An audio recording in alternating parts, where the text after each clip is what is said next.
sejahtera buat semuanya. Oke, saya perlu ulangi lagi. Teman-teman, selamat malam semuanya. Apa kabar? Luar biasa. Luar biasa. So, Alhamdulillah selamat tahun baik. baru 2026 buat teman-teman semua. Salam sehat sejahtera. Dan em, satu kehormatan bagi saya untuk bisa membuka acara hari ini setelah sekian lama ya, Mimi ya. Hari ini saya mewakili Wahyudi Akbar selaku Ketua dari PNSI Indonesia. PNSI itu Perkumpulan Neurosemantics Indonesia dan juga mewakili Irfan Irawanji, Ketua dari MCF Indonesia. Mereka berdua sedang berhalangan dan kebetulan saya yang sedang available. Jadi tadinya sih hanya mau mendengar dua ekonom ini nih bicara nih karena lumayan ya 2026 dikatakan tahun yang cukup menarik katanya. Jadi pengen tahu nih seperti apa. Tapi juga satu kesen apa ya ada rasa kangen dan ada rasa seperti wah ini McCafe sudah berjalan sekian lama. So, bagi teman-teman yang baru bergabung, saya ucapkan selamat datang ke acara Meta Coach Cafe. Meta Coach Cafe ini adalah acara rutin setiap bulan dari Meta Coach Foundation Indonesia. Acara rutin yang awalnya adalah untuk study club. Jadi bagi yang belum tahu, Meta Coach Cafe itu adalah kumpulan para Meta Coach Indonesia, yaitu mereka yang sudah ikut training coaching mastery dan menjadi certified coach. Nah, sedangkan Meta Coach Cafe ini forum untuk MCF dan juga terbuka untuk umum, di mana awalnya adalah untuk study club.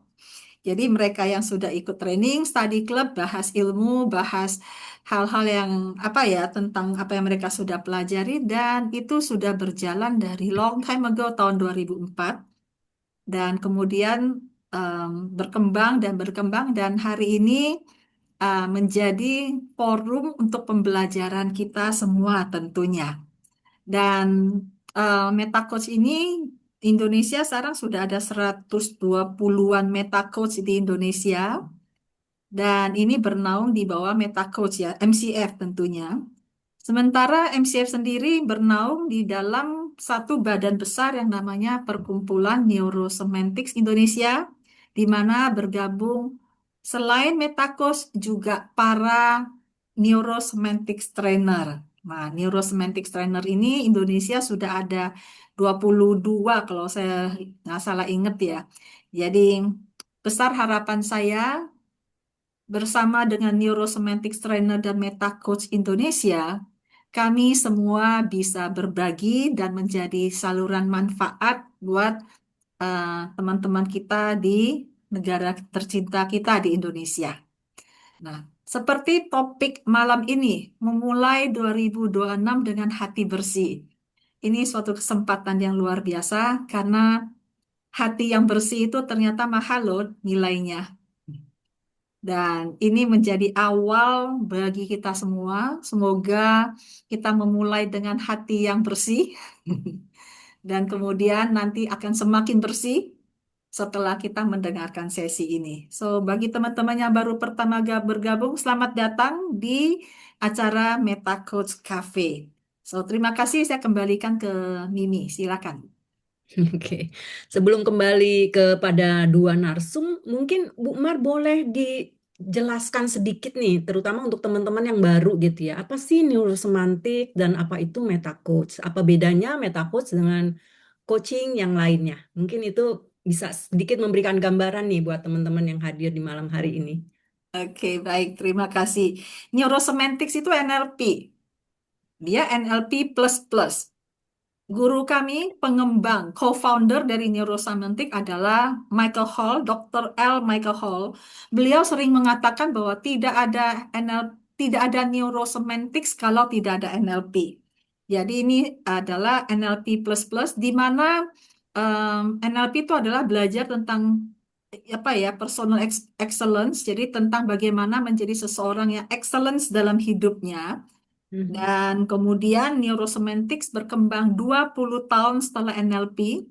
Dan kalau kita dengar dari kata-katanya, neurolinguistic programming, bagaimana linguistik memprogram. neuro kita, mempengaruhi behavior kita, ucapan kita, maka neurosemantik juga sama. Plus, neurosemantik banyak berfokus pada mindset, pada frame of mind seseorang, pada makna yang diberikan. Makanya ada inti makna dari Om Prasetya.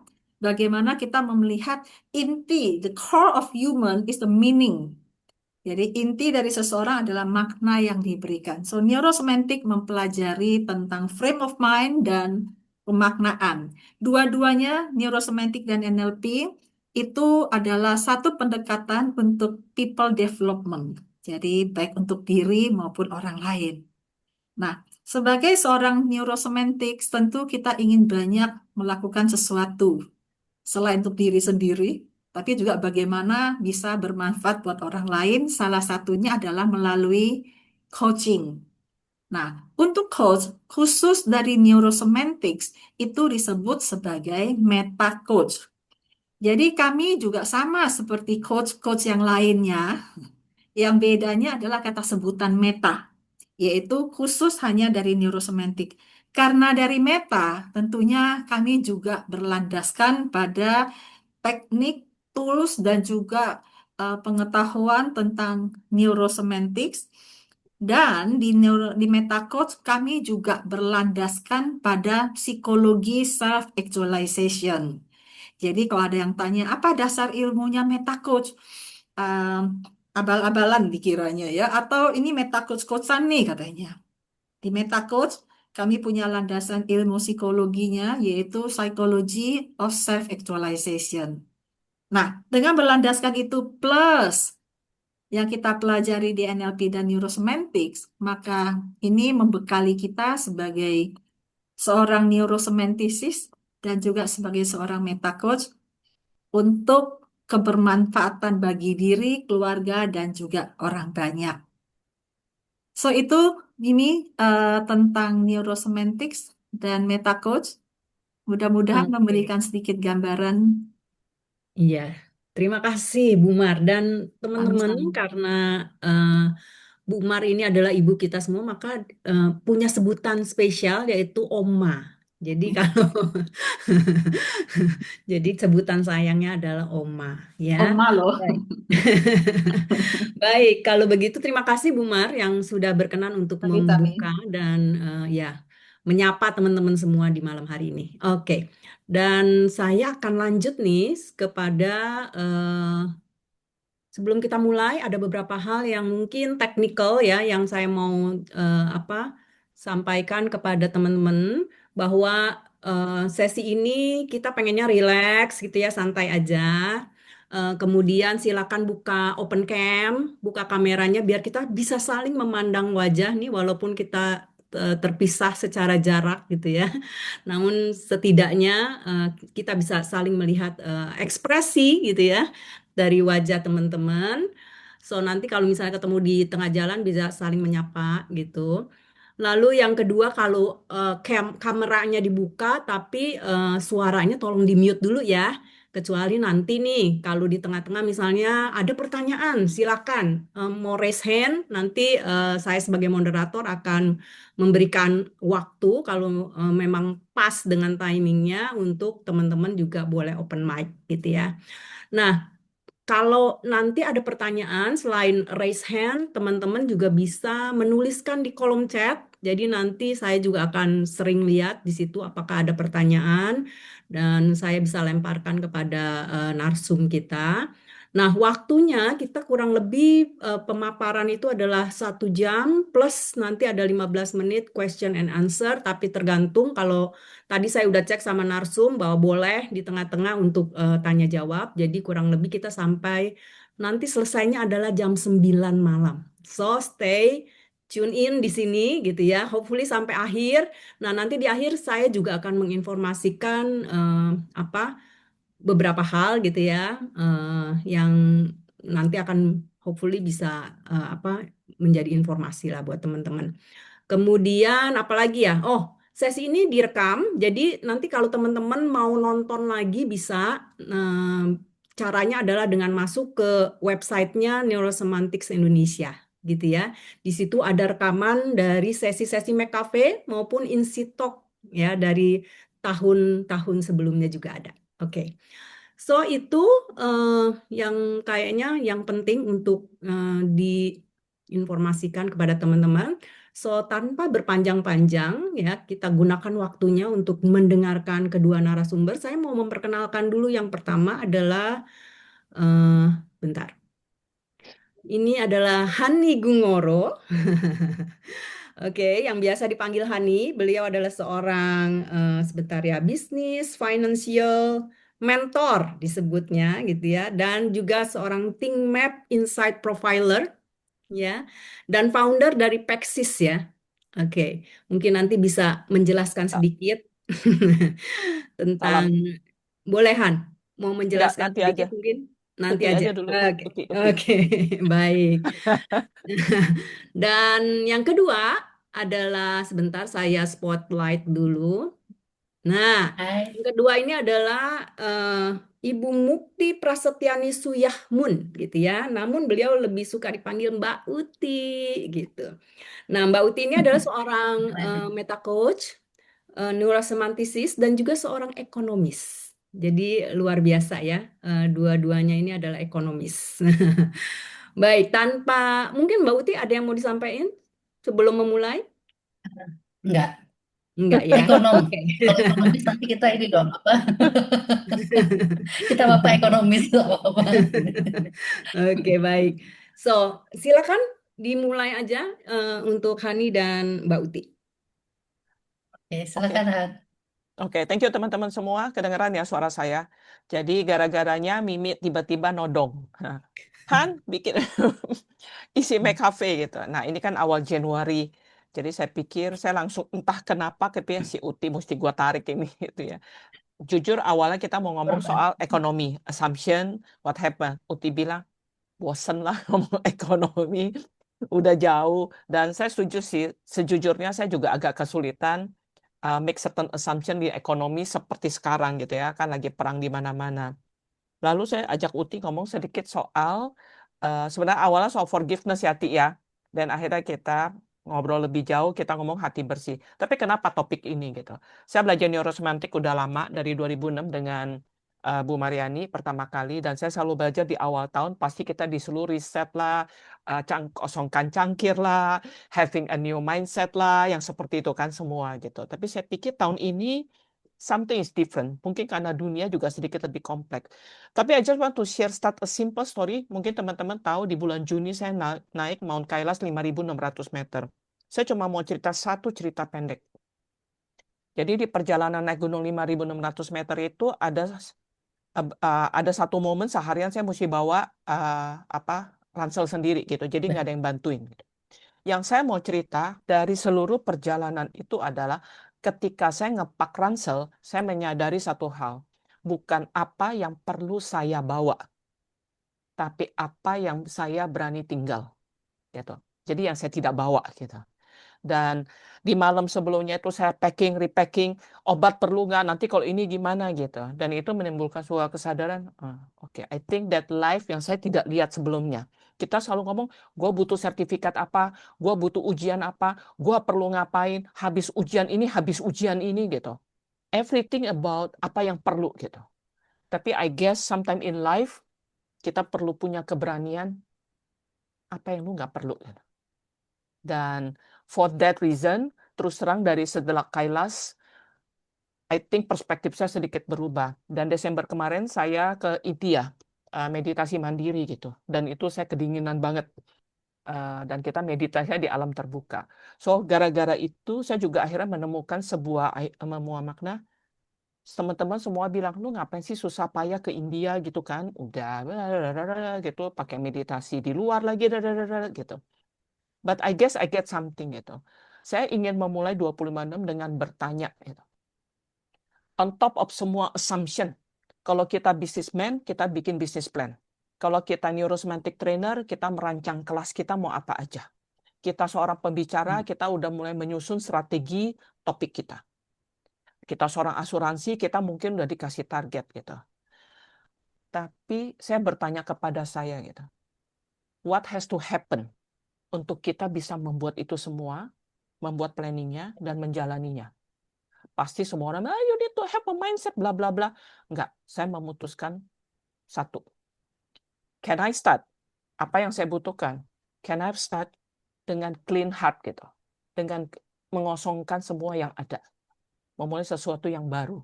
Dan ngomong tuh gampang.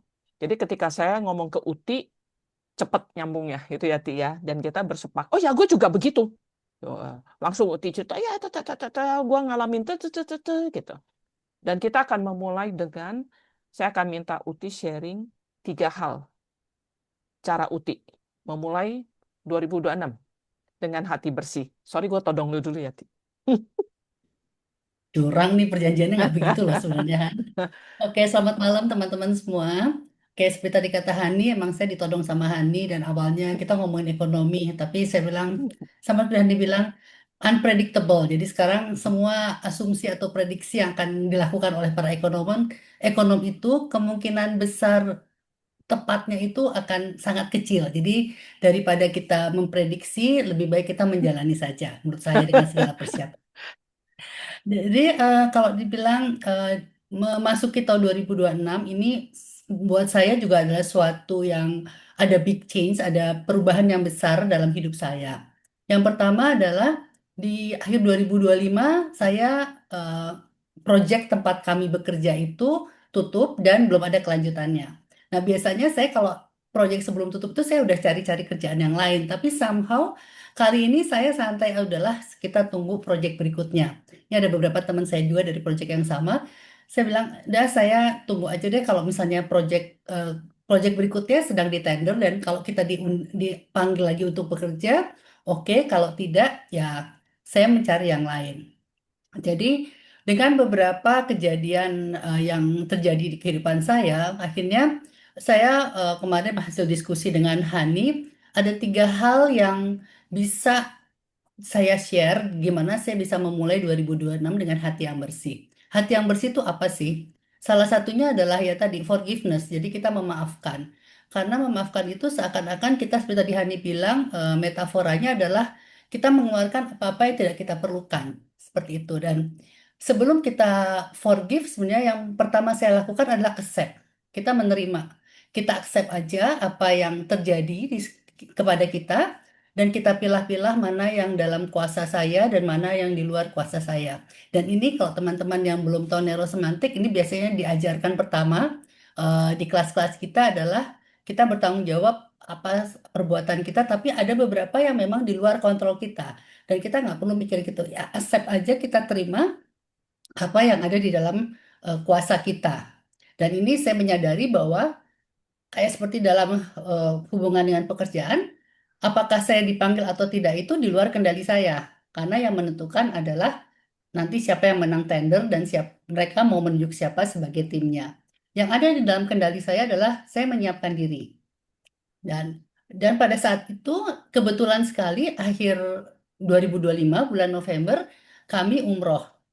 Jadi kami bersama komunitas provokasi 26 orang kami umroh dan saya seakan-akan mendapat insight bahwa oke, saya diminta untuk pause, untuk berhenti sejenak dari kehidupan dunia dan saya kembali meminta petunjuk kepada Allah, what next? Apa yang direncanakan atau apa yang disiapkan Allah untuk saya berikutnya. Jadi waktu umroh itu saya benar-benar pause, saya lihat pertama saya mengucapkan terima kasih dengan segala yang sudah diberikan kepada saya bisa umroh bersama-sama sahabat saya gitu ya. Dan di situ saya juga meminta petunjuk sama Allah, what next? Apa yang eh, disiapkan Allah untuk saya dan saya meminta untuk saya disiapkan untuk menghadapi itu. Jadi saya cerita ke Handi bahwa saya juga heran, saya tuh bisa santai aja gitu. Padahal saya selama 33 tahun bekerja, itu kalau nggak ada, pernah saya break sebentar tuh saya udah, apa ya, rungsing gitu Gelisah, loh. Waktu itu tahun gelisah. 2000. Tahun 2000 saya Hmm. memang rencana berhenti bekerja karena waktu itu saya hamil dan mau melahirkan. Tapi karena kami ada stillbirth, meninggal di dalam, jadi kan saya sudah tidak mencari kerja dan saya nggak ada kerjaan gitu kan ya. Tiap 5 menit saya telepon Mas Pras, Mas, kamu lagi ngapain di kantor? Nanti 10 menit kemudian, Mas, kamu udah makan belum? Mas, bla bla bla. Sampai mertua saya bilang, Pras, Uti kerja, udah stres dia tuh, udah mulai stres dia tuh nanti makin lama makin gak bener. Nah, tapi somehow dengan sekarang ini saya lebih accept, mungkin juga dengan ilmu-ilmu yang sudah saya pelajari selama ini, saya lebih accept dan juga saya tadi membuang baggage-baggage saya selama 56 tahun saya hidup, hampir 57 tahun, pasti banyak baggage-baggage, banyak dendam-dendam yang masih ada di saya gitu. Dan itu waktu saya umroh itu juga saya lepaskan. Jadi ya udah saya maafkan seperti Hani yang ajarkan waktu saya mengalami kejadian besar di hidup kami tahun 2021. Di situ Hani mengajarkan kepada saya langkah pertama adalah forgiveness. Gimana saya memaafkan orang-orang yang menyakiti, membuat saya dan Mas Pras waktu itu susah gitu ya. Forgive dan ternyata dengan saya memaafkan mereka dan mendoakan yang terbaik untuk mereka, itu langkah saya jadi lebih nyaman. Dan pikiran kita tuh kan kalau dibajak emosi marah itu nggak bisa mikir kan. Sementara pada saat itu, situasi itu membutuhkan saya untuk berpikir. Karena solusi akan didapatkan pada saya bisa berpikir. Makanya waktu Hani menyarankan untuk forgiveness dan saya lakukan, itu akhirnya saya jadi beban saya tuh jadi hilang, nggak selalu 100% hilang ya.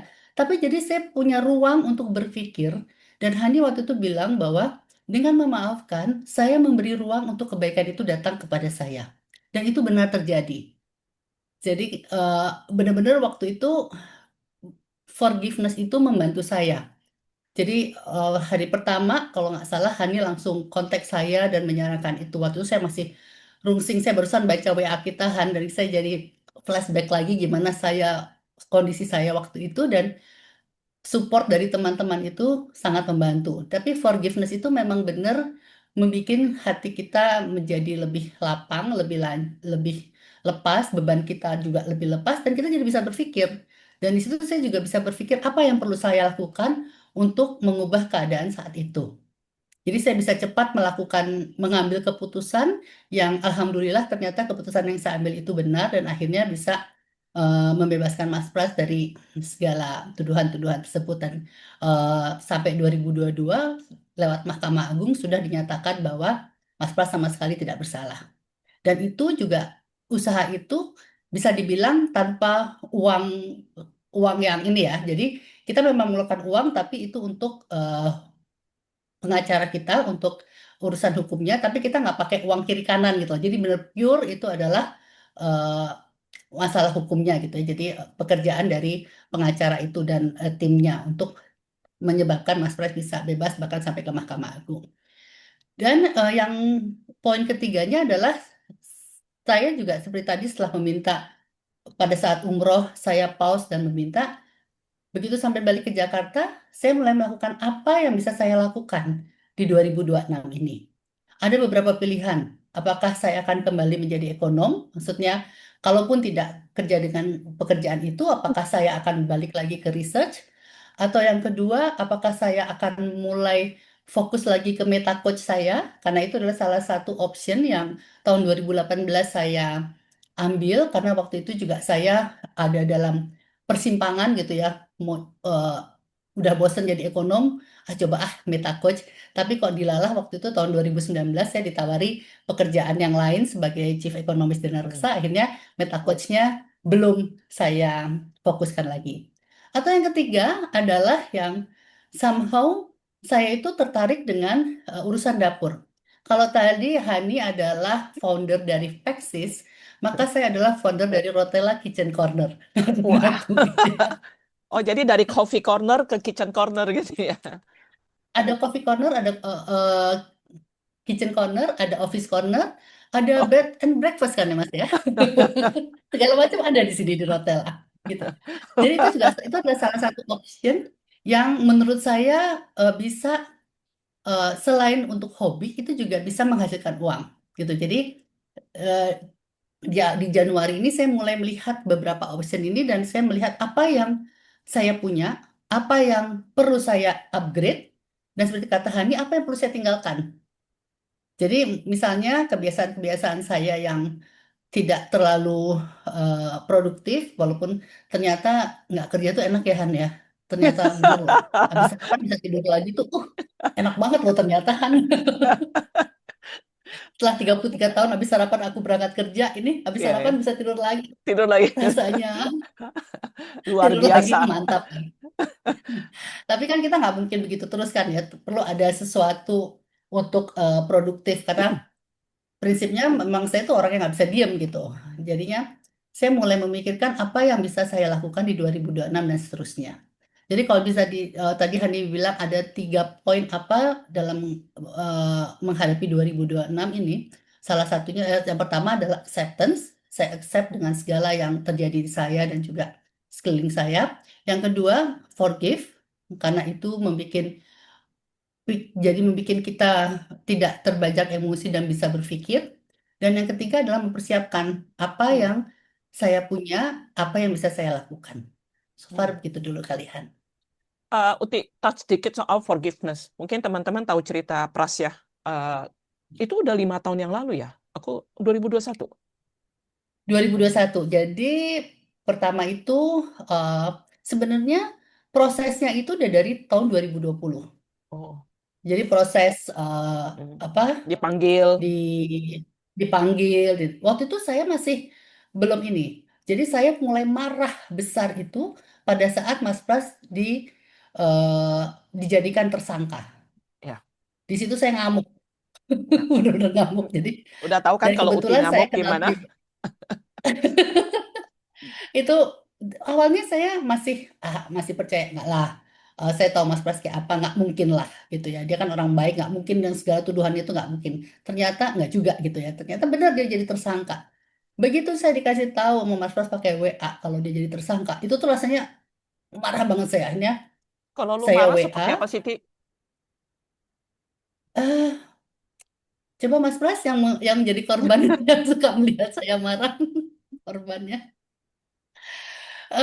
Waktu itu yang saya lakukan adalah saya mengirim WA kepada orang yang saya anggap bertanggung jawab dan saya kebetulan kenal pribadi dengan orang ini gitu.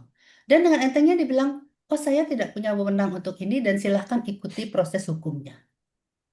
That's Dengan it. gampangnya gitu ya, buang bola gitu That's ya. his answer. Dia tuh nggak ngebayangin bahwa mengikuti proses hukum tuh berarti suami saya masuk ke tahanan gitu. Jadi tuh saya waktu itu benar-benar marah banget sama dia karena I know him personally gitu loh. And he knows my father gitu loh ya. Dia juga kenal bapak saya tahu dia gitu. Tapi jawaban dia seenteng itu gitu loh. Wah, itu saya udah marah banget dan pas tanggal 2 Februari waktu itu Mas Pras nggak pulang. Nah itu udah benar-benar gimana dan Puncaknya kemarahan di dalam itu ya.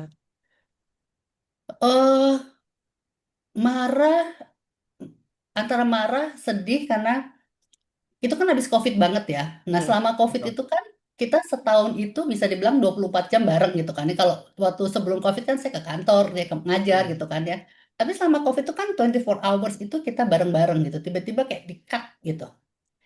Dan itu bikin saya marah banget dan thanks Hans waktu itu dirimu menyarankan saya untuk forgiveness. Dan itu tuh bener-bener rasanya beda banget gitu loh. Yang tadinya marah dan nggak gampang mengeluarkan ya Allah, saya memaafkan mereka dan semoga mereka mempunyai kehidupan yang baik, bla bla. Jadi mendoakan mereka itu Yang menyusahkan gua gitu ya. yang orang-orang yang sudah menyusahkan saya memaafkan mereka dan saya mendoakan mereka yang baik untuk mereka. Dan itu dan sampai sekarang ini saya udah netral gitu loh sama mereka. Kalau Mas Pras katanya belum, dia masih punya dendam gitu ya. Tapi kalau saya itu akhirnya netral dan benar-benar karena saya tidak terbajak emosi, saya mulai bisa berpikir apa Hmm, yang perlu saya lakukan. Yang pertama adalah kita ganti pengacara, hmm. gitu. Yang pertama saya lakukan adalah kita ganti pengacara gitu. Dan itu Itu udah lebih dan, tenang kan? Uti udah lebih tenang. eh, begitu. Jadi dalam seminggu, jadi dari tanggal-tanggal 2 Februari itu kalau nggak salah hari Selasa ya itu ya Mas ya. Hmm.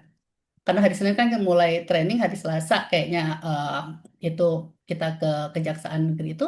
Dari Selasa sampai Minggu tuh saya turun 4 kilo. Dengan Jarang kan? gampangnya. Dengan Selama gampangnya ini turun 4 kilo. selama ini susah ya, Ti? Oh, saya gitu deh, lu kan tahu ya gimana. Dan setelah saya dapat pengacara dan kita percaya dengan pengacara itu dan sesuai dengan apa yang kita harapkan, itu naik lagi berat badan saya. Gitu. Jadi udah lebih tenang jadinya saya tahu bahwa Mas Pras ada di tangan yang benar, orang yang benar karena itu juga yang membuat saya struck dengan pengacara itu adalah value-nya mereka itu sama dengan value yang dipunyai oleh Mas Pras dan saya. Jadi pertama kali ketemu ngobrol, loh, yang diomongin kok sama dengan yang diomongin sama Mas Pras gitu lagi. Oke, jadi oke, kita pakai ini walaupun mahal. Dia nggak ada di sini ya beli saya. Walaupun tapi ya. Demi dan saya waktu itu di kejaksaan saya bilang waktu Mas Pras di Kejaksaan Negeri itu, Mas Pras kan bilang gimana Ti gini, aku bilang money doesn't matter, aku bilang gitu. Pokoknya uang itu udah nggak penting, yang penting adalah kamu dan kamu bisa bebas nggak bisa, maksudnya selesai dengan perkara ini. Itu kan. Teman-teman, saya pernah dikasih tahu satu orang tua dalam hidup kita, di satu masa kehidupan kita akan selalu menghadapi beberapa cobaan besar, katanya. Gitu. Satu, family. Jadi keretakan family, divorce, atau pokoknya divorce yang enak dan tidak enak katanya. Yang kedua adalah kesehatan. Kesehatan. Jadi kita kena masalah gitu. Yang ketiga, hukum. Ketiga. Dan tiga-tiganya umumnya akan melibatkan uang gitu. Tentu area nomor 4 lah, kita ditipu gitu ya soal uang. Nah, biasanya semakin, nah ini saya nggak tahu, bukan soal benar salah gitu ya, tapi ibu saya pernah bilang gitu, semakin kita merasa mau menjadi orang baik, semakin tebal cobaannya. Nah, gitu. Salah satu dari itu. Dan kita sama-sama tahu ya, ngomong gampang gitu ya, lu mesti sabar, lu mesti tawakal gitu ya, lu coba kalau ada di situasi itu gitu kan ya, Ci ya. Ketidakadilan, laki gue tuh orang baik gitu ya, ya udah kagak terlibat. Dan orang yang dianggap dekat dengan ayah saya dengan gampang ngomongnya, sorry, kan kata lain gitu kan, sorry gue kenal bapak lu tapi gue nggak mau nolongin lu gitu. Sebelum kita lanjut, saya ingin mengajak teman-teman yang peserta di dalam satu kehidupan teman-teman gitu. Pernahkah kita ada di titik itu? Gitu. Mengalami kesulitan yang kadang-kadang kita nggak percaya kita kena, kita terluka, mungkin dari orang yang kita tidak sangka gitu ya, dan yang gitu, gua ngalamin ini gitu, dan kita merasa dunia kita tuh runtuh semua gitu. Kalau ada, please put in the chat box. Kalau terlalu personal mungkin nggak usah dicerita, tapi up to you teman-teman. Dan saya tidak bermaksud membuka luka lama gitu. Yang sudah lewat, mari kita bersyukur bersama-sama. Nah, hari itu saya dengar di WhatsApp grup, Pras, cuman kabarnya begini, Om Pras tidak pulang. Oh, kita udah tahu gitu. Saya entah kenapa, saya cuma telepon Uti gitu. Ti, pertanyaan pertama, Pras nggak pulang. Wah, Uti langsung, iya, ya Han. Uti masih tenang tuh. Masih cerita. Dan saya juga entah kenapa kekepoan gitu. Saya nggak nanya panjang kali lebar. Gue inget gue nggak nanya lu detail ya, Ti ya. Karena kalau udah case kayak begitu, nggak ada yang perlu ditanya gitu. Malah makin pusing gitu. Gue cuma tanya, ayo oke? Dan boleh nggak gue kasih saran sebuah doa forgiveness gitu. Herannya Uti juga bilang oke, gitu. Oke aja, gitu. Nggak pakai tanya doa dari mana gitu. Ya udah, gua WhatsApp ya Uti doanya. Terus habis dia WhatsApp, saya telepon lagi. Ini samahan dengan ajaran gua katanya gitu. Nah, kalau teman, saya nggak tahu Uti inget nggak ya. Tapi di doa, saya belajar bukan saya temuin ya teman-teman. Saya juga dapat dari All Things Happen to Me gitu. Di forgiveness itu, doa pertama itu kita yang mesti minta maaf. Gitu. Saya ingat Uti tanya, kenapa gue mesti minta maaf sama orang itu? Gitu. Saya masih ingat, kenapa gue minta maaf? Kan dia nyusahin gue. Gitu. Itu yang pertama. Jadi kalau misalnya contoh, maaf ya Mariani, saya pakai, misalnya Mariani menyakiti hati saya gitu ya. Saya so angry gitu. Oma, denger gak? Halo Oma, I pinjam contoh. Mariani, saya marah sekali sama Mariani karena Mariani menyakiti hati saya gitu. Jadi doa forgiveness itu saya harus minta maaf kepada Mariani dulu, kan? Itu yang pertama. Mariani, saya minta maaf. Padahal yang nyusahin gue dia gitu. Yang kedua, baru kita ngomong, saya memaafkan Mariani. Yang ketiga, saya memaafkan diri saya sendiri dan semoga Mariani berbahagia. Saya ingat Uti tanya sih, tapi nanti saya mau tanya Uti gimana jawabannya gitu. Mungkin Uti udah lupa juga. Tapi the point adalah itu. Doa ini dikasih ke saya kepada seseorang oleh seseorang, dia bilang, "Lu bener mau apa ya maksudnya?" Intinya gini, frame of mind-nya teman-teman. Kalau neurosemantik ngomong frame of mind kan. Saya percaya ya, di semua titik kesulitan saya, mau uang, mau apapun gitu. Pada akhirnya kita hanya bisa bicara dengan orang terdekat gitu ya, kalau dalam hal ini Uti dan Pras gitu ya. Or kita hanya bisa bicara dengan Tuhan gitu. Saya selalu percaya ketika kita ngalamin sesuatu, pasti either memang lagi dites atau ada kesalahan persepsi yang kita tidak sadar kita lakukan gitu. Itu saya percaya itu. Kalau saya sudah nggak bisa menggantungkan diri kepada manusia, saya hanya bisa menggantungkan diri pada Tuhan dan alam semesta. Jadi, dan langkah pertama untuk menurunkan tensi, dan ketika kita lagi marah ya teman-teman, saya yakin kita pernah mengalami, nah gue juga tadi mau tanya Uti seberapa marah gitu. Itu seperti kita naik kapal dan ada badai. Badainya besar banget. Teman-teman tahu kan kalau di kapal ada badai seperti apa? Lu boro-boro berdiri gitu. Memandang pemandangan kayak Titanic itu udah nggak ada gitu. Bener ya, Tia? There's no Titan. Ya, kita udah goyang kanan, udah goyang kiri gitu kan. Kita bisa berdiri di kapal aja udah nggak muntah aja udah bagus gitu. So the first thing yang saya selalu pelajari adalah start asking for forgiveness gitu. Bahkan kepada orang yang sudah menyakiti hati kita. Gitu. Dan saya mau tanya Uti, waktu itu kenapa lu percaya aja sih, Ti?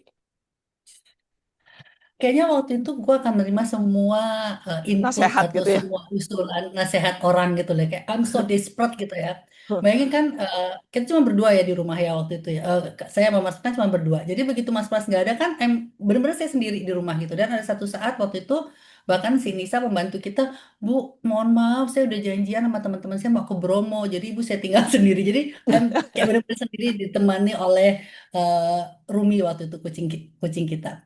Jadi kayaknya waktu itu I just accept all the suggestion yang menurut aku bisa membantu saya, dan yang Hani sarankan untuk memaafkan, tapi pakai dipikir juga ya, jadi nggak asal terima aja gitu, masuk akal apa Iya, enggak gitu. iya. Jangan kalau udah ada yang misalnya bilang udah bayar aja, itu mungkin nggak akan saya jalanin juga gitu ya. Tapi pas Hani bilang memaafkan, pertama minta maaf, terus memaafkan mereka dan mendoakan, itu masuk akal gitu loh. Dan akhirnya ya saya jalankan, dan ternyata memang benar itu, ya itu tadi membuat lebih plong gitu. Dan itu nggak cuma satu kejadian ini ya, jadi saya coba juga menerapkannya ke beberapa kejadian yang lain gitu kan ya. Waktu di Bali kan Hani juga udah pernah mengcoach saya untuk ke kejadian yang lain gitu kan ya. Dan itu eh, sambil membayangkan orangnya, minta maaf ke dia, memaafkan dia, dan minta Tuhan untuk memberikan yang terbaik untuk dia, itu bikin saya tenang. Dan indikasi kalau saya sudah memaafkan adalah kalau saya dengar namanya atau ingat kejadian itu nggak trigger gitu loh. Iya, Karena iya. kalau sebelumnya kok denger nama institusi itu langsung gimana, gimana, kayak ada apa gitu. Atau denger nama orang yang saya merasa dia menyakiti saya gitu, denger namanya aja saya langsung Hmm. gimana gitu. Jadi ada reaksi di tubuh ini. Tapi begitu saya memaafkan dengan ikhlas, dengan tulus, denger nama institusi, dengar nama orang itu biasa aja gitu loh. Lu nggak, lu tidak memberikan dampak apa-apa lagi ke gua gitu. Dah kayak oke, lu dah gitu aja gitu. Dan itu memudahkan saya juga untuk tadi berpikir yang, karena memang waktu itu saya cuman perlu berpikir, karena itulah solusinya di situ. Untuk mencari solusi ya mikir, nggak bisa saya cuma nangis aja gitu. Itu nggak akan memecahkan masalah gitu loh. Bahkan bisa menambah masalah yang lain kan. Jadi bener-bener saya mikir aja gitu waktu itu. Tapi setuju ya, Ti. Kadang kalau udah lagi kita ditimpa masalah gitu ya, apalagi gue orangnya kan over worry, overthinking gitu kan, gitu. Jadi kadang benar-benar kelihatannya mah diem aja wah kelihatannya tenang aja gitu ya, tapi di dalam itu udah kayak badai gitu, bergejolak, gak bisa makan, gak bisa tidur gitu. Saya ingat waktu Ya, saya perlu satu masa saya ikut ACMC 2018 ya. Saya kita ada dua dong, problem bareng-bareng. ya 2018 kalau nggak salah ke Bali. Saya udah berapa hari itu, Ti, gue nggak bisa makan. Saya tuh makannya banyak, Ti. Jadi suddenly tuh saya nggak bisa makan gitu. Dan udah mulai maaf nggak bisa gitu. Jadi saya masih maksa tuh ke ACMC team leader meeting. Di hari ketiga saya nggak kuat, saya pulang. Intinya gini lah, saya ngecek semua dokter, nggak ada yang bisa tebak problem saya apa gitu. Akhirnya saya cari paman saya, dia juga tes, juga nggak bisa, sampai kita tes yang terakhir gitu. Itu udah tes maha berat, jadi dokternya mesti menjustify kenapa saya butuh gitu. Singkat cerita. Nah, tes itu di weekend, Dik. Dan gue nggak bisa tidur during the weekend. Saking gue ketakutannya sama tuh hasilnya belum ada. Sampai teman saya ajak saya jalan-jalan, nonton, nggak bisa. Terus saya telepon mama saya gitu. Mama saya dengan entengnya cuma jawab begini. Dia cuma bilang, ada hal yang tak terelakkan, kan. I know that. Ngomongnya kan. Tapi di situ saya belajar satu hal gitu. Betul. Apa yang membuat kita bisa terima, Ti, adalah satu momen ketenangan hati gitu. Itu menurut saya. Ketika hati kita jernih dan bening, baru kita bisa paham, kita bisa terima gitu. Jadi semenjak itu saya selalu kepikir hati bening, seperti apa gitu. Nah, dari situ saya akhirnya sadar gitu bahwa mindset, frame of mind, belief reframing, saya tahu kognitif itu bisa dilakukan gitu. Tapi lu juga tahu kan neurosemantik belajar state kan, belajar emosi, dan yang paling penting sebenarnya dengan diri kita sendiri gitu. Gimana kita bisa berdamai sama diri sendiri. Akhirnya bisa terima, oh oke, gua perlu memaafkan gitu. Karena menurut saya ya, Ti, kalau memaafkan secara teori, itu kan kadang bisa datang lagi kan. Oke, gua tenang hari ini, tapi besok gua marah lagi gitu. Jadi sebenarnya kita nggak benar-benar bersih gitu. Kita nggak. Nah, Uti sendiri ketika ngalamin itu, butuh waktu nggak sih sampai benar-benar lu ikhlas gitu? Gua maafin gitu. Ada tips nggak buat teman-teman saat itu? Atau lu nggak tahu, lu cuma berdoa aja setiap malam? Itu pertama pasti ya, yang berdoa itu pasti. Dan kayaknya akhirnya nggak langsung hari itu juga Iya, gitu ya ya, tapi pasti. gradually. Oke. Gradually itu ya itu tadi lama-lama aku ngerasa sendiri bahwa badan ini juga bereaksi gitu loh. Jadi kalau Oh, misalnya, jadi salah satu indikasi yang di saya itu adalah gimana reaksi di badan. Kadang-kadang kalau kalau waktu masih marah masih itu mendengar sesuatu yang berhubungan dengan ya, dia atau berhubungan dengan institusi itu kayak ada di sini tuh bukan panas ya, pokoknya nyes gimana gitu loh di badan gitu ya, di badan tuh ada rasanya gitu. Tapi begitu saya memaafkan itu nggak ada lagi rasa di badan tuh nggak ada gitu. Jadi really? Jadi ya, jadi betul-betul, maksudnya oh, jadi tapi nggak begitu sekali berdoa ya, langsung ya, gitu ya, ya. tapi gradually itu sampai ke sekarang ini juga saya ya udah karena saya menganggap dia atau masalah itu nggak nggak jadi masalah lagi buat saya. Jadi eh, me- forgive itu kan bukan berarti kita melupakan, Ya. ya kan? Oh, Kita yes, ya. memaafkan itu bukan berarti kita melupakan, tapi kita bisa memberi makna yang baru, meaning yang baru terhadap kejadian itu. Gitu. Jadi mungkin ini juga setelah untungnya sebelum kejadian ini saya sudah dibekali dengan neurosemantics dan juga dengan apa pelajaran-pelajaran agama gitu ya. Jadi saya bisa lebih menerimanya karena yaitu kita nggak bisa melupakan suatu peristiwa, tapi kita bisa memberi makna yang lain, meaning yang lain terhadap peristiwa itu. Yaitu misalnya kalau kejadian Mas Pras ya, bahwa bisa dibilang kita jangan jumawa lah gitu, bahwa sebaik apapun kita, seperti salah satu yang dibilang oleh teman satu selnya Mas Pras adalah eh, you apa gimana Mas yang if you think the tiger will tiger atau apa? You are too Pras, naive if you believe that tiger. You are too naive if you believe that tiger will not eat you just because you will not eat tiger. Jadi wow. bisa dibilang ya kita kadang-kadang kan Boleh naif diketik kita. gak, Pras? Pras diketik dong. Oke. Jadi kadang-kadang kita berpikir kita kan udah baik. Jadi nggak mungkin dong orang lain nggak baik ke kita gitu. Itu terlalu naif gitu karena di luar sana itu banyak orang jahat dan sebenarnya saya mikir-mikir dari dulu saya suka bilang ke teman saya, aduh lu kalau teman saya yang baik banget kan, jangan terlalu baik lah. Nggak semua orang di luar sana tuh sebaik elu gitu. Dan itu kejadian di suami Iya, saya iya. sendiri gitu loh. Bahwa dia baik, tapi nggak semua orang baik ke dia gitu loh. Jadinya ya itu bahwa dan perlu waktu, tapi bisa gitu. Ti, lu percaya nggak ya konteksnya ya? Saya punya satu coachy case gitu ya. Jadi dia orangnya sangat pandai, sangat terkenal di industrinya, tapi dia ada issue. Dia ada sedikit ego gini. Dia merasa dia sudah contribute gitu, jadi nggak ada yang bisa lebih dari dia, kira-kira gitu. Hmm. Terus kita kan ngobrol seperti ini, saya kenal dia cukup lama. Saya cuma bilang, Tuhan tuh paling demen menguji di mana kita terlalu jumawa biasanya gitu. Ya, bener. Jadi satu hari dari holding ngirimlah sebuah representatif gitu. Orangnya di bawah dia, Ti. Masalah Hmm. cuma satu, secara bangku dia lebih berkuasa dari teman saya gitu. Jadi for few months dia diaduk-aduk pekerjaannya gitu. Ya dia marah-marah, terus saya cuma ketawa gitu. I guess Tuhan cuma mau ngasih tahu gitu. Dan ketika saya ajarin forgiveness, beda sama reaksi lu, Ti. Dia nggak mau. Kalimatnya gini, kayaknya dia nyusahin gue deh, Han. Bukan gue yang nyusahin dia. Kenapa gue yang mesti minta maaf sama dia gitu. Terus saya cuman akhirnya bilang, I think ketika lu minta maaf, bukan lu datang ke dia, saya minta maaf. I think it's not that kan. Ya gue mau tanya ke lu. I guess saya menyikapi kata hati bersih ini adalah dengan menurut gue ya, Ti, nggak tahu interpretasi Uti gitu. Ketika di hukum di baris pertama, Uti, saya minta maaf buat saya. Itu adalah simbol kepasrahan diri kita, sebenarnya kita minta maaf kepada Tuhan gitu. Itu menurut aku. Gitu.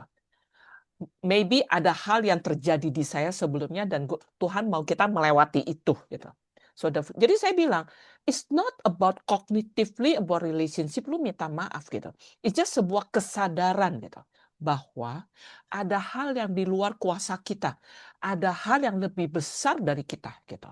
Dan kita nggak pernah bisa bening hati kita kalau kita tidak mengakui bahwa kita tuh kecil di dalam alam semesta gitu. What do you think, Dik? Ya, benar. Dan juga saya setuju dengan yang Hani bilang, bahwa, dan juga sebenarnya dari setiap kejadian itu pasti ada kontribusi kita. Ya, Jadi kita memang bertanggung jawab karena memang ada kontribusi. Kalau saya kenapa kejadian itu terjadi di sana? Karena saya nikah dengan Mas Pras. Makanya saya mengalami itu kan. Kalau gue nikahnya sama orang lain, gue gak akan mengalami suami gue masuk penjara kan. Karena mungkin suami saya bukan Mas Pras ya. gitu. Dan Mas Pras juga bilang dia dari proses hukum itu dia menyadari karena dia waktu itu mau menjadi direktur. Hmm, Ya kan kalau dia nggak jadi direktur dia nggak mengalami hal ini kan gitu. Jadi makanya kita juga perlu minta maaf sebelumnya adalah mungkin ya itu kontribusi kita kita punya andil dalam setiap ya, kejadian dalam hidup kita kan. Belum, ya betul, semua itu gara-gara dia. Nggak juga. Kalau misalnya ada orang menyakiti kita, kan dia menyakiti kita. Tapi mungkin juga karena kita membiarkan atau kita mengizinkan orang itu menyakiti kita, gitu loh. betul, benar. Jadi jangan Nih, bilang, jangan jadi korban, kan gara-gara dia, gue jadi begini lah. Lu mau aja begituin, gitu kan? betul-betul. Nah, itu alasan kedua, itu yang saya dapat wisdomnya. Dengan kita belajar minta maaf dulu, kita melepaskan state kita menjadi victim, gitu. Itu tapi gue belakangan tuh, Ti, baru dapat gitu, baru ngerti itu. Ya. Karena saya pernah Dan, saranin ke teman saya ya, dia bilang, hmm, waktu doa, Ti, pertama kali saya belajar ini, itu ucapan nggak keluar, Ti, dari mulut saya. Kalau saya kan kan dulu meditasi malam ya. Misalnya saya sama Pras deh, saya mesti minta sama Pras gitu. Karena Pras itu saya nggak keluar. Padahal kan kalau saya doakan sendiri ya. Pras hmm. gue minta itu nggak keluar karena bukan gue yang salah gitu. Nah, tapi sebenarnya I'm playing a victim game secara tidak langsung. Gitu. Tapi sebelum kita lanjut ya, saya pengen undang Pras dong sedikit, Mi. Do you mind put Pras di spotlight? Oke, sebentar ya. Itu juga ada barusan Mas Pras nulis di komen bahwa kadang-kadang kita belum belum bisa minta maaf karena kita belum tahu sebenarnya apa dibalik arti dibalik kejadian itu. Dan biasanya kita sadarnya udah lama. Jadi artinya apa, Exactly. Mas? Kamu waktu itu di Ya, situ. artinya apa tuh? Mungkin Pras bisa sharing dikit, ini konteksnya forgiveness dan what do you feel at that time, dan mungkin teman-teman di sini bisa belajar gitu dari sini. Ya,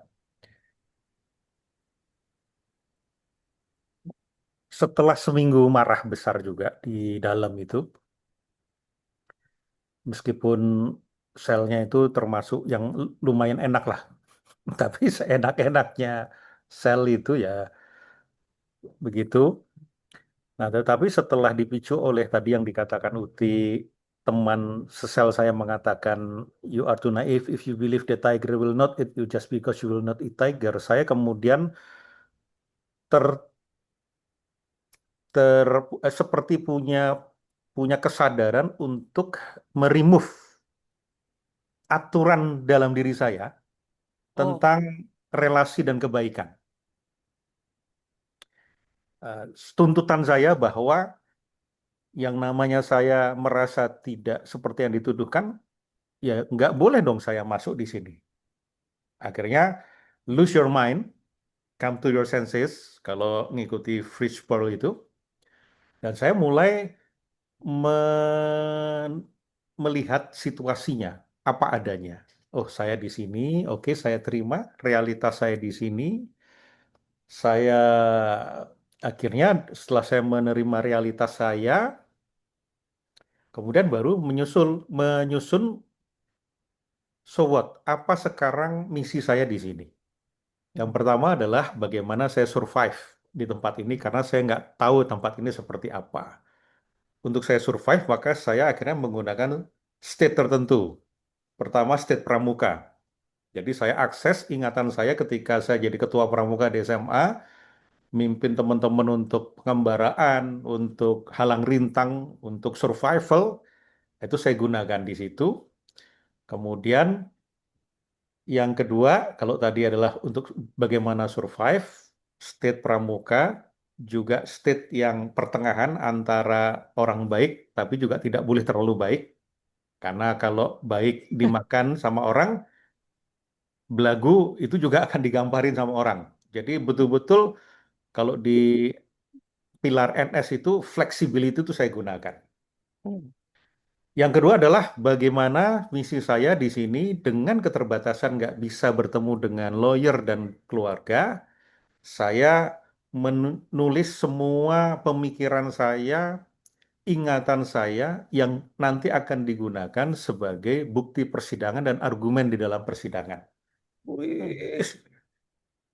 Nah, itu adalah dua misi besar saya. Tadi survive, nah, begitu dijalankan, misi ketiga adalah bagaimana saya betah-betahin di sini. Saya terima situasinya, saya lakukan gimana caranya supaya saya tidak trauma, atas pengalaman traumatik ini saya tidak trauma. Dan sampai sekarang juga ketika lewat bareskrim, lewat kejaksaan itu nggak ada rasa apa-apa di sana. Karena itu tidak saya ambil sebagai trauma. Kalau tadi dibilang ada terhadap dua orang nama yang saya masih dendam, itu sebenarnya dendam karena bakat keusilan saya saja. Saya membayangkan suatu ketika saya di depan forum, kemudian ada dia dan kemudian saya bicara, "Hai Anda yang telah memasukkan saya ke Bareskrim." Nah, itu aja sebetulnya. Bukan untuk, wah saya harus tuntut balik supaya dia menderita, enggak. Itu cuma sekedar ya gitulah itu. Sama dengan saya memelihara fobia saya terhadap kecoa ya kayak gitu. Oh, masih ya. Masih, masih. Walaupun saya mengajarkan tentang phasphobia cure. Thank you, Pras. Thank you Itu so aja. much. Thank you. Saya teringat cerita, oke Mi, Pras nanti saya minta balik lagi untuk kasih tips ya, karena forgiveness adalah salah satu pilar untuk bisa hati bersih. Saya teringat cerita ini, Ti, waktu Nelson Mandela udah bebas, dia diundang ke Singapura.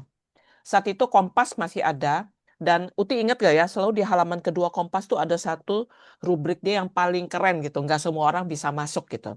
Nah, rubrik itu tertulis tentang Nelson Mandela. Intinya gini, Ti, dia ditanya, bagaimana dia bisa memaafkan sipir penjara yang memenjarakannya 29 tahun dan mengundangnya ke pelantikannya. Jadi sipir penjaranya tuh diundang, Ti, ke pelantikan dia. ditaruh di duduk depan gitu. Kalimatnya gini, itu zaman 30 tahun lalu ya, saya antara ngerti nggak ngerti gitu.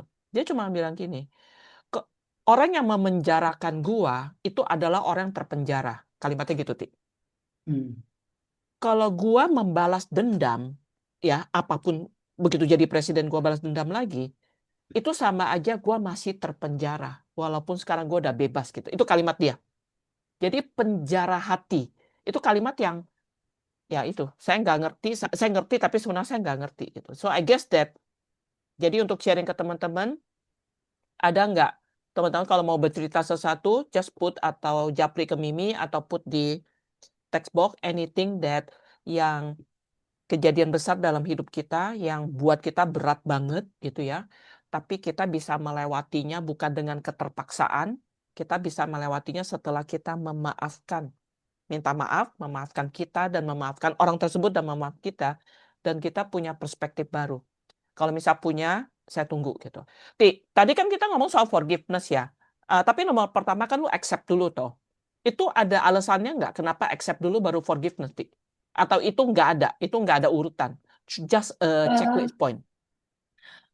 Kayaknya accept dulu ya, karena kalau kita nggak accept apa yang ada, yang menimpa diri kita juga nggak akan bisa forgive ya. Kayak mungkin sama dengan Hani bilang kan waktu itu kan let go kan ya. Let go itu kan melepaskan yang bukan di luar kendali kita. Sebenarnya accept itu kan juga seperti itu kan. Kita menerima keadaan kita dan kita mengidentifikasi mana yang dalam kuasa saya, mana yang bukan Ya, dalam kendali saya. Nah, itu kan salah satu dalam acceptance juga. Dan itu yang juga seperti tadi saya bilang bahwa dalam kendali, yang ada dalam kendali saya adalah mengusahakan supaya Mas Pras keluar dari hmm, Bareskrim waktu itu dan mencari pengacara yang bisa membebaskan dia. Karena just membayangkan dia di penjara untuk sesuatu yang bukan kesalahannya dia, itu tuh ya, kayaknya udah bener-bener sangat menakutkan gitu. Dan untungnya saya selalu dikelilingi oleh orang-orang baik. Waktu saya saat itu kan saya masih dana reksa kan ya. Dan waktu kebetulan waktu itu saya bisa dibilang sebagai wajahnya Dana Reksa karena saya sering dipanggil untuk presentasi segala macam. Jadi begitu kejadian seperti itu, saya bilang ke HR saya, nih gimana suami saya begini-begini walaupun saya tahu dia nggak bersalah. Terus dia bilang, oke, sebaiknya lu lapor ke Dirut karena lebih baik dia tahu dari lu langsung daripada dari orang lain. Nah, waktu saya lapor ke Dirut saya, ke Pak Ari, beliau tuh bilang, Mbak, sekarang Mbak udah punya pengacara apa belum? Ada Pak, begitu. Gimana pengacaranya? Bagus nggak? Ya nggak terlalu sih Pak. Dia udah minta duit apa belum? Belum sih Pak. Oke, jangan melakukan apa-apa dulu. Saya pertemukan Mbak dengan salah satu pengacara senior. Mbak nggak usah meng-hire dia, tapi minta eh, nasihat dari dia apa yang sebaiknya dilakukan. Akhirnya ketemulah saya dengan pengacara itu. Itu pengacara kondang sekali begitu ketemu ternyata saya setelah ketemu saya baru Google itu ya. Santai dia pakai celana pendek gitu terus dia nanya. Jadi sekarang suami ibu di mana? Udah di Bareskrim. Oke. Pengacara ibu minta berapa? Eh, Minta 200 juta, Bu. Oke.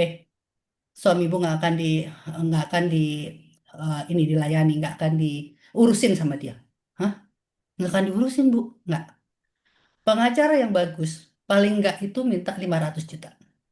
hmm, Oke. Tapi itu baru buat pengacaranya ya. Belum untuk proses hukum lainnya. Tahu nggak kalau hmm, kita mau fotokopi berkas itu tuh fotokopi sendiri. Dan kalau hmm, difotokopi sama mereka tuh satu lembarnya bisa. Jadi berkas, kebanyakan berkas berapa ratus gitu. Dan itu harus fotokopi sendiri. Jadi minimal ibu perlu uang 500 juta. Katanya gitu. Di situ aku nangis. Karena dari mana uang 500 juta gitu loh di saat itu. Itu waktu itu ketemu selesai didampingi oleh kakak saya begitu udah selesai dan dia bilang gitu, nanti kalau ibu ketemu pengacara, minta dia dalam 30 menit menceritakan kasus suami ibu dan apa strategi mereka. hmm, Jadi udah dikasih tuh sama dia tip-tipnya. hmm, Oke.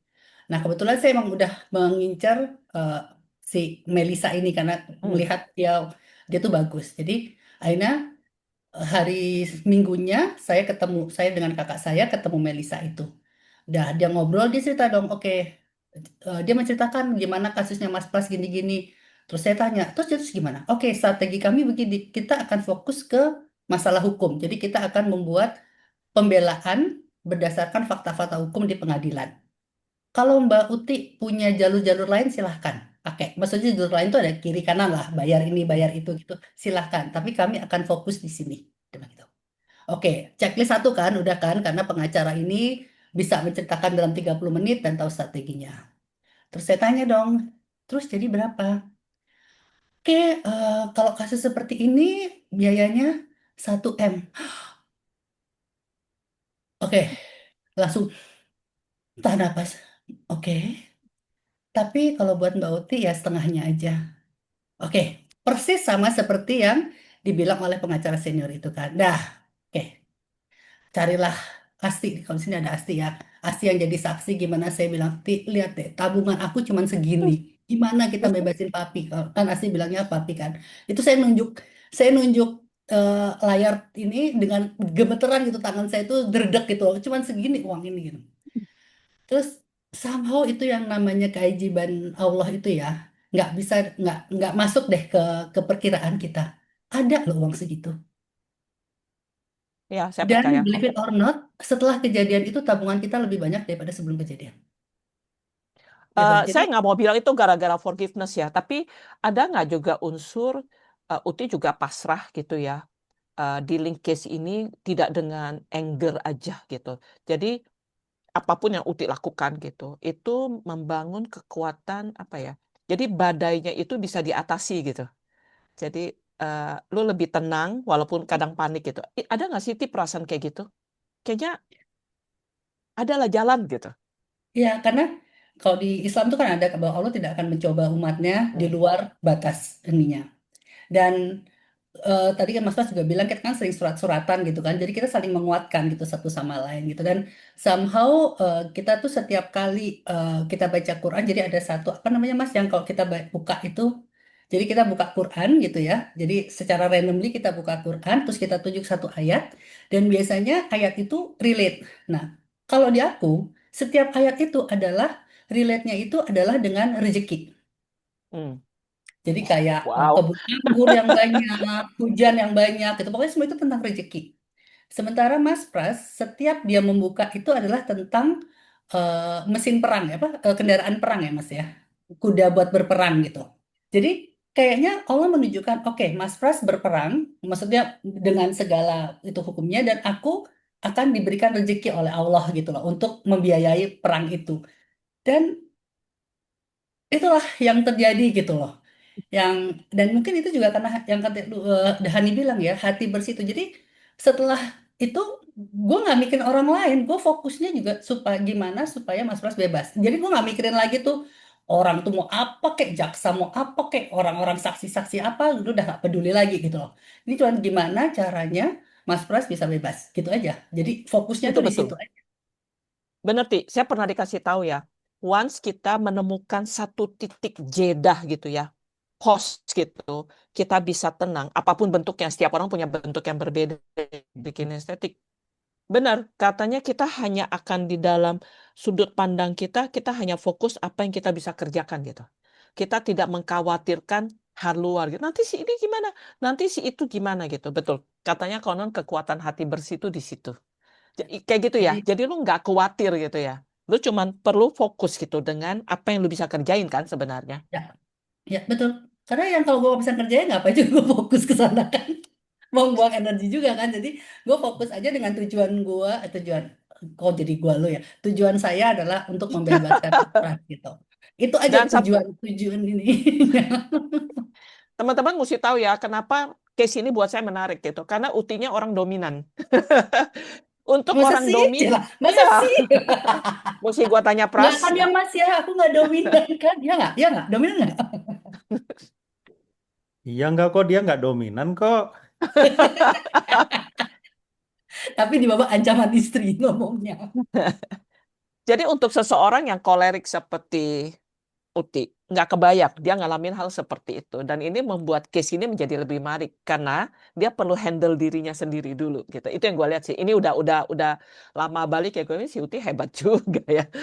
Untuk seorang tiger ya, lagi ditergam tiger lain tapi dia milih tenang dulu gitu, bukan dia hantam langsung. gitu. Kita kan Eh, berstrategi dong, Han. Kalau gue sukanya, karena memang gue sukanya tuh berstrategi. Jadi eh ya gitulah, nggak menghitungkan langsung, tapi ya, membuat suasana supaya akhirnya mendukung gue gitu. Nggak itu perlu gue tiger maju, yang lain ya, aja yang maju. itu tiger yang lain ya. Ya. Ada pertanyaan nggak sih teman-teman? Kalau ada atau urun pendapat, ini ada Gyokni, ada komentar bahwa golok. Gyokni lagi ngomongin gue ya, gue lagi berusaha. Nggak, nggak karena Mas Pras itu ya. Ini ya ada Mbak Ari di sini adalah salah satu saksinya. Mbak Ari pertama kali ke rumah saya itu dia takut loh, katanya istrinya Pak Pras itu galak, katanya gitu. Itu karena pencitraan yang dilakukan oleh Mas Pras tentang saya di Oh, media sosial yang menyebabkan saya oh dibilang ya ya yang bawa galak. golok itu ya ya ya ya ya, yang di supermarket itu. Ya, Nah, padahal kan aku baik hati. Cek. oke, kalau memang saya pengen ngobrol sama Uti soal forgiveness, saya udah lama nggak ngobrol. Saya juga setelah itu nggak nanya-nanya. Saya cuma ingat berapa minggu. Ati oke, oke ya udah gitu. Pokoknya gue Jadi barusan baca-baca lagi WA-nya Hanif. Di makan, jaga imun. Makan, jaga imun. Itu aja yang diingatkan oleh Hani. Karena loh, memang iya sih. nggak ada yang lain kan? Ya. That's Dan kalau alhamdulillah juga selama peristiwa itu ya, saya tuh cepat tidur. Jadi begitu sampai rumah, mandi langsung tidur. Dan saya tuh baru di Quran itu ternyata ada. Jadi hmm, Allah itu memberikan ketenangan. Jadi salah satu rezeki yang diberikan Allah itu adalah kita bisa tidur gitu loh. Jadi apa sih dia hmm. bilangnya? Pokoknya adalah salah satu pas saya baca ayat itu, oh ternyata waktu kejadian itu kenapa saya gampang tidur? Ternyata itu rezeki yang diberikan Allah ke saya. Itu benar-benar langsung begitu sampai kamar pluk tidur. Terus besok pagi bangun lagi gitu aja. Si Pras bisa tidur nggak tuh? Kalau lu bisa tidur, nggak apa-apa, nggak usah dijawab. Oke, Tergantung lagi ada tergantung. ini apa enggak gitu ya Mas. Dapat tempat atau enggak ya? Tapi sih dapat tempat sih kalau tidur. Oke, jadi teman-teman, menurut sharing kita berdua dari perjalanan story kita berdua, eh, membangun hati bersih, menurut saya itu nggak bisa pakai teori dan nggak bisa juga dinasehati gitu. Saya percaya setiap orang akan mengalami satu titik besar dalam hidupnya, gitu ya. Ada hal baik, ada juga sebuah tantangan. Itu ujian kita untuk menemukan hati bersih kita. Persis seperti yang tadi Uti bilang. Dia nggak khawatir lagi itu mau ngapain, gue cuman fokus pada apa yang gue bisa kerjakan. Menurut saya itu tidak mudah gitu, karena saya juga perlu jatuh bangun untuk bisa sampai di situ. Kalau saya pengen cerita soal let go Siti, Ya. saya lebih nggak ada urutan. Jadi bukan let go dulu, baru forgiveness. Kalau saya enggak gitu. Kalau tadi Uti bilang dia accept, forgive, lalu plan for the future gitu. Kalau saya dari pengalaman saya, mungkin karena saya punya profil beda sama Uti gitu ya. Saya lebih ke background, lebih ke reserve, saya over worry, saya recovering perfectionist, saya juga recovering private introvert person, baperan. Dulu ya saya sangat baperan sekali, semua saya pikirin. Oh, Pras gak jawab WhatsApp gua, kenapa ya? Pras marah ya sama gua, bla bla bla, yang nggak penting lah, nggak mutu lah gitu. Terus saya minder gitu. Jadi kayaknya ujian gua rada lain gitu. Nah, seperti tadi dibilang di Kailas itu sangat membantu saya gitu. Jadi saya tahu saya cuman boleh karena saya perempuan gitu kan. Teman saya ada pesan, jangan bawa banyak-banyak ya. Karena ada satu sahabat itu saking dia worry-nya, teman itu cowok profil kayak saya, dia bawa, saya baru tahu ransel itu ada kilonya, Jadi ada 6 kilo, 8 kilo. Dia beli yang maksimal. Semua dia bawa, dan dia OCD soalnya. Dia bawa Nah, semua gitu. Dia cuma jalan nggak ada 2 jam, dia nggak kuat gitu. Dia mesti cari orang yang bawain kok. Teman saya bilang, lo cuma boleh bawa 7 atau 8. Lo pilih apa yang lo mau bawa gitu. Aduh, malam itu, ini kalau gue nggak bawa, nanti kalau gue sakit gimana? Dan akhirnya saya sadar satu hal gitu. Saya mungkin meremehkan kemampuan gue sih, Saya meremehkan kemampuan gue seolah-olah kalau ada masalah, gue nggak bisa handle. Jadi, I bawalah semua perlengkapan, dan lu tahu kan, semua barang lu bawa ketika holiday biasa kepake cuma 20% gitu. Obat lu bawa segindang, kepake sedikit. Sepatu lu bawa banyak, biasa lu pakai cuma yang itu lagi gitu. Dan di situ saya sadar gitu. Oh, A lot of things saya nggak bisa let go, not because I cannot let go gitu. Tapi buat gua Ti, I'm so afraid that gua FOMO, pas gua lagi butuh itu nggak ada, tapi yang lebih parah tuh yang kedua gitu. Saya underestimate myself gitu, bahwa gua nggak bisa cari jalan keluar gitu, kalau itu nggak ada gitu. Nah, kalau saya selalu belajar forgive, Ti. Saya bersyukur di tengah semua kesulitan saya mendapatkan doa forgiveness itu udah cukup lama. Tapi saya berasa the biggest challenge saya tuh let go. Jadi dari tahun kemarin saya ada sebuah project jadi I pertemukan mediasi lah berapa orang gitu. Tapi singkat cerita ya, karena nggak etika. Tapi intinya gini, gua merasa di step back gitu oleh orang-orang yang ada di situ gitu.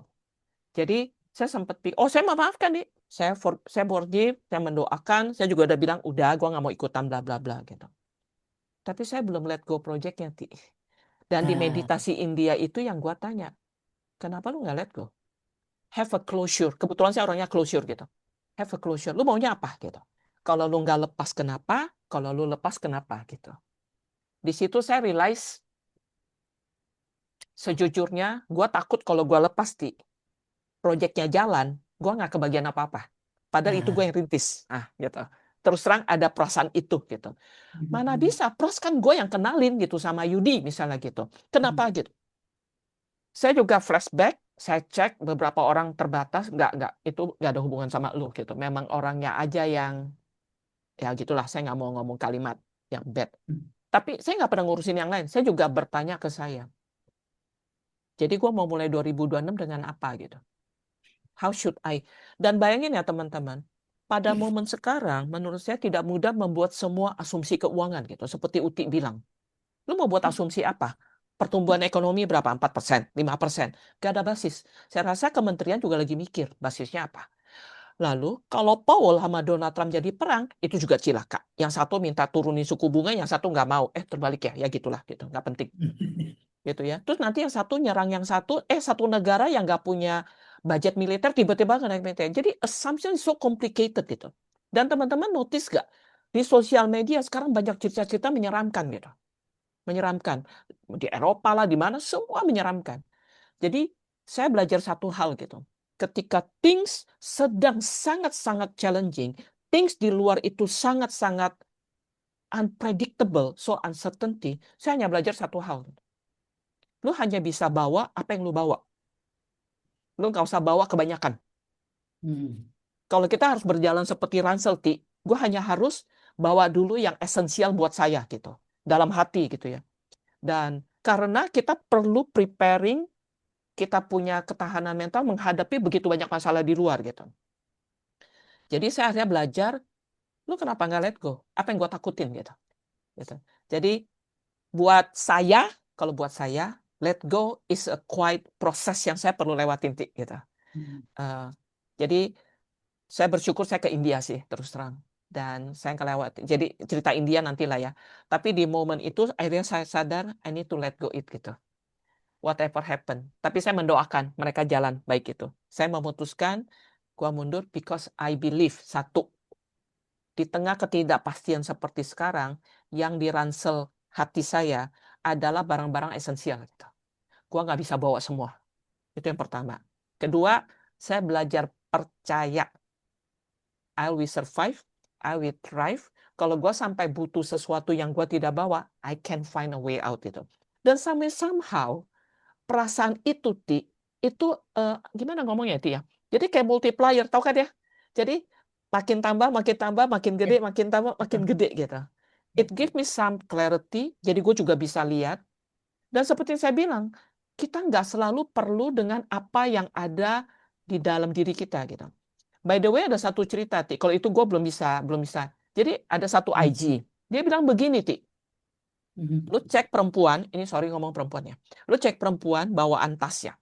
Siapa tas yang paling ringan, siapa yang tasnya berat. Kalau gue masih berat, gitu. Lu lihat orangnya gitu.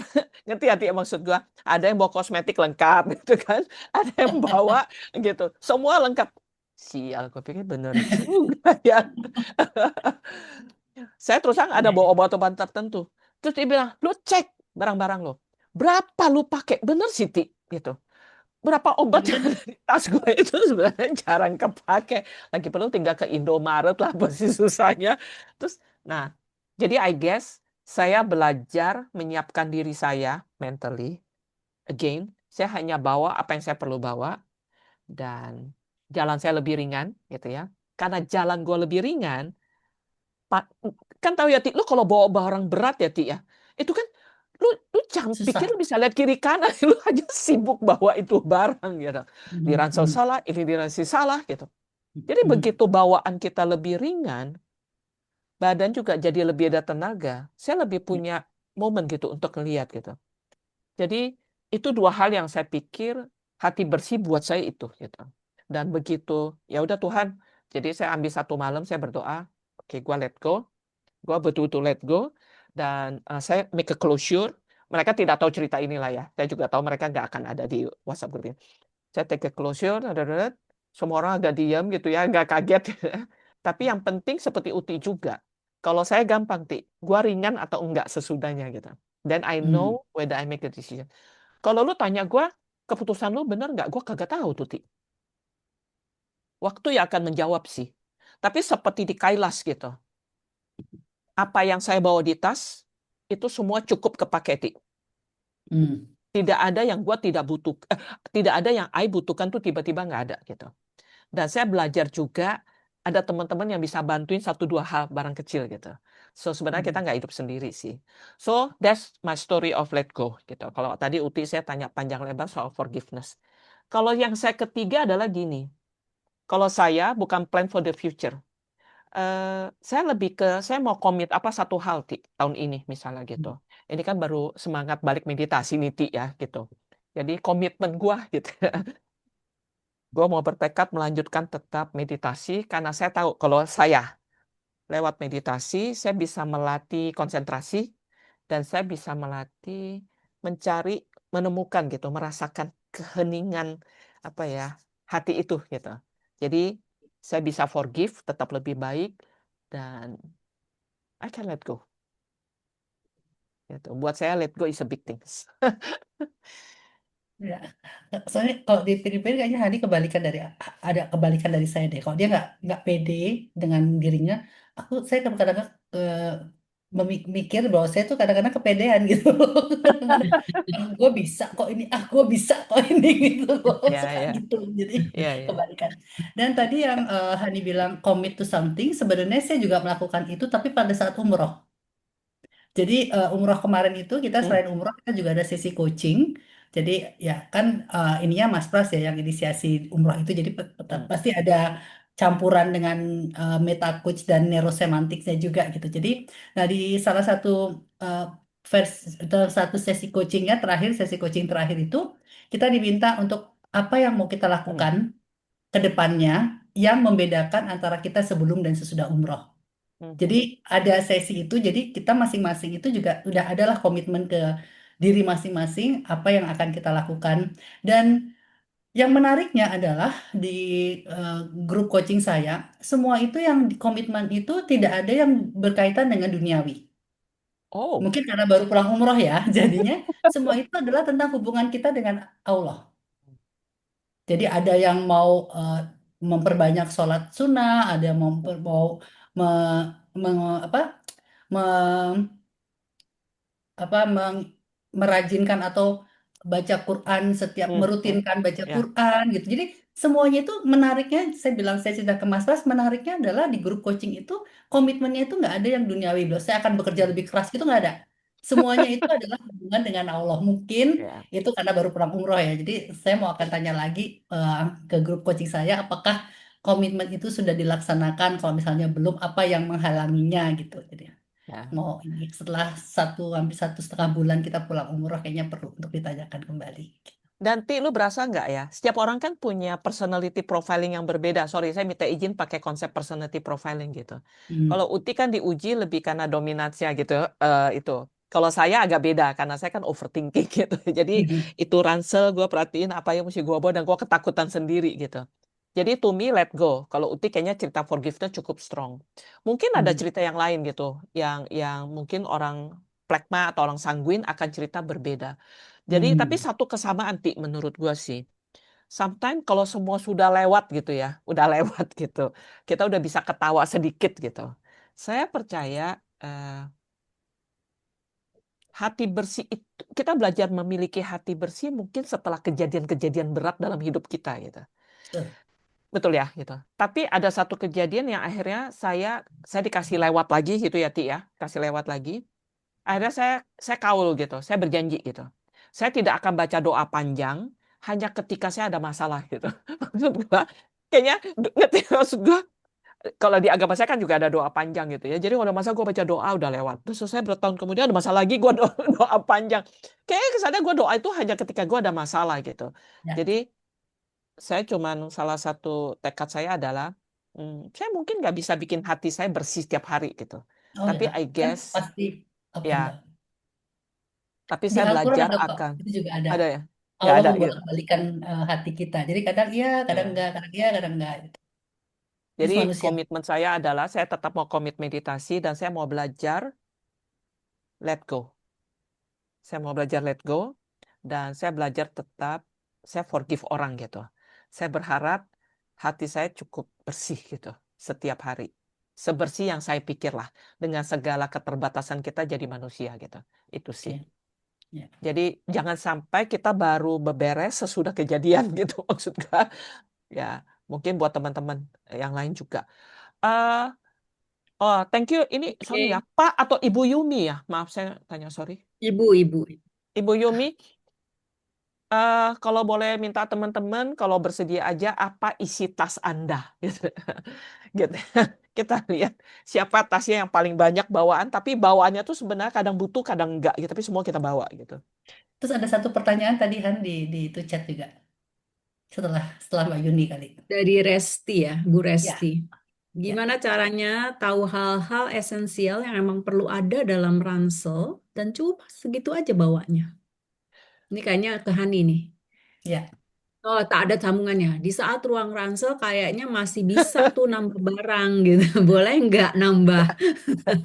Berarti Langsung nanti ranselnya siapa gede ya, tahu Bu ya. dijawab kita mau beli sesuatu, mau dapat sesuatu.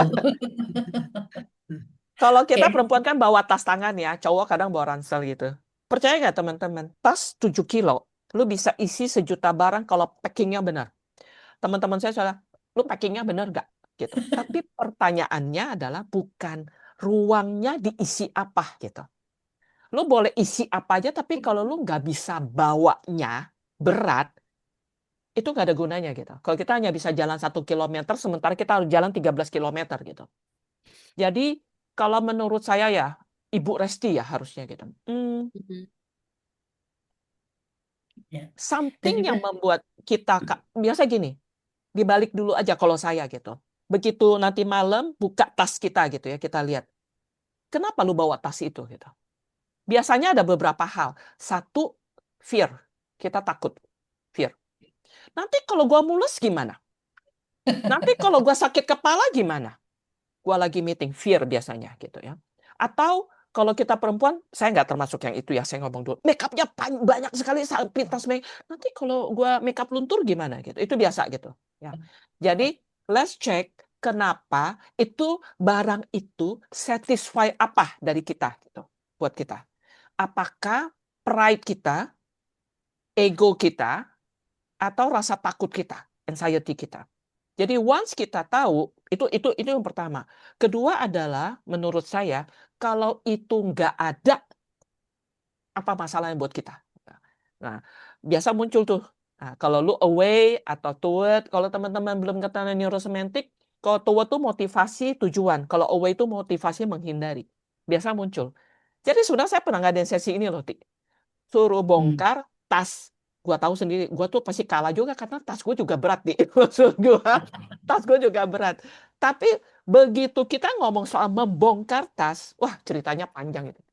Story-nya banyak gitu. Jadi balik ke ya. Bu Resti, gak ada jawaban yang pasti Bu, tapi mungkin 2 hal pertama itu. Cek aja apa yang lu masih bawa. Kalau ini bukan tas, story tentang hidup, luka lama, dendam, story yang kita sudah maafkan baru setengah, mungkin luka yang sudah kering gitu ya, tapi tandanya masih jelas gitu. kita mulai cek aja, what is this all about gitu. What is all about. Kedua, tanya aja, kalau itu sudah kita bisa lepas, apa yang terjadi? Siapa kita? Nah, biasanya yang saya tahu ya Bu Resti ya, yang saya tahu. Sometimes kita belum bisa lepas itu atau kita belum bisa merancang ulang tas kita karena kita tidak mengenali siapa kita sesudah barang itu tidak ada. Gitu. Menurut saya gitu. Jadi contoh sederhana gitu. Kalau kita korban mentally abuse puluhan tahun gitu ya, kita memaafkan. Kita memaafkan, tapi kita lukanya belum sembuh gitu. Biasa yang saya temui, kalau itu lukanya sembuh, datang ke saya gini, gue udah terbiasa. Kalimatnya gini, gue baru sadar gue terbiasa jadi korban, Han. Jadi playing victimnya itu belum hilang. Dan dia belum mampu merekonfigurasi Hani yang baru itu seperti apa gitu. Dan kita tahu teorinya kan ya teman-teman, once kita tidak tahu apa yang kita mau, apa yang kita bisa lihat, apa yang kita bisa dengar, kita rasakan, brain kita tuh belum picking up. Makanya banyak orang yang belum bisa move on. Semoga membantu Bu Resti. Atau suruh Pras bikin aja sesinya. Oke. Bongkar Yes, bongkar kayaknya tasnya. yes. Kayaknya memang waktu ini kalau ngobrol kayak gini nih nggak cukup ya sampai jam 9. Nggak kerasa loh, kita udah hampir ke jam 9 dan kalau mau Tadi ada yang ngobrol pasti bisa bawa-bawa itu panjang ya. lagi. Ada yang Kenapa? bawa-bawa camilan. Kalau itu saya Nah, biasa akan tanya gitu. Ini benar camilan buat dia atau camilan ingin membuat senang orang lain gitu. Itu ada. Jadi story yes. tas itu lucu, Mi, menurut saya. Setuju nggak, Ti, gitu ya? Uh, Karena saya juga antara tas saya waktu kerja sama tas saya sekarang itu beda banget. hmm, Kalau sekarang saya cuma bawa dompet, tisu, sama tas make up itu pun kadang-kadang tergantung perginya hmm, kemana. hmm. Dan bawa mukena sekarang kalau itu. Karena kan kalau waktu kerja di kantor ada, di rumah ada, jadi saya nggak pernah bawa-bawa. Tapi sekarang karena lebih mobile, jadinya bawa. Kalau dulu kan ada payung, ada segala macam lah. Pokoknya tas tuh berat banget aja pokoknya. Dan sekarang sudah mulai Emang. melepaskan BGJ lah. Mi, sorry Mi. Iya, dia nggak pernah Molagit itu kalau apa ya, keluar Mi? Mi, Mas, Molagit itu apa sih? Uti bisa baca nggak? mau lagi mau lagi. nggak tahu obat apa kali ya, Mas Dwi, Mas. Eh, Mas atau Mas kayaknya Mas. Bapak ya, Bapak Dwi. Obat ya. Oh, obat diare. Oke. Baik. Ya. Ini seru juga ya, banyak nih yang respon Han mengenai isi tasnya. Iya, karena Oh, hati Mas Pras nggak bersih. pernah Ada yang ada isi tas macem-macem, karena ya. isi Ada yang tasnya dititipin ke saya. Karena sebenarnya salah satu bentuk hati bersih, practicality-nya adalah metafornya tas kita. Gitu. Teman-teman percaya atau oke. enggak ya, saya baru belajar dandan itu baru di 7 tahun terakhir. Satu masa, Ti, walaupun gua nggak tahu cara dandan, itu dandanan, itu alat kosmetik gak boleh ketinggalan. Serius. Gak ada yang boleh ketinggalan. Tahu nggak kenapa, Ti? Gue takut, Ti, kalau muka tadi yang gue berasa udah cakep jadi kurang cakep gitu. Sih? Sampai saya realize my ego. Oke lah. Gitu. Oke. Dari Bu Ayu, benar kepake hanya 60% kan, Bu? Padahal katanya tulang manusia kalau nggak olahraga tambah osteo. Itu 40% bisa dibuang, tapi belum tentu bisa kita buang. Saya bawa payung, jas hujan, senter. Hah? Jas hujan, Bu? Oh, Pak Franciscus. Pak, Bapak naik motor ya?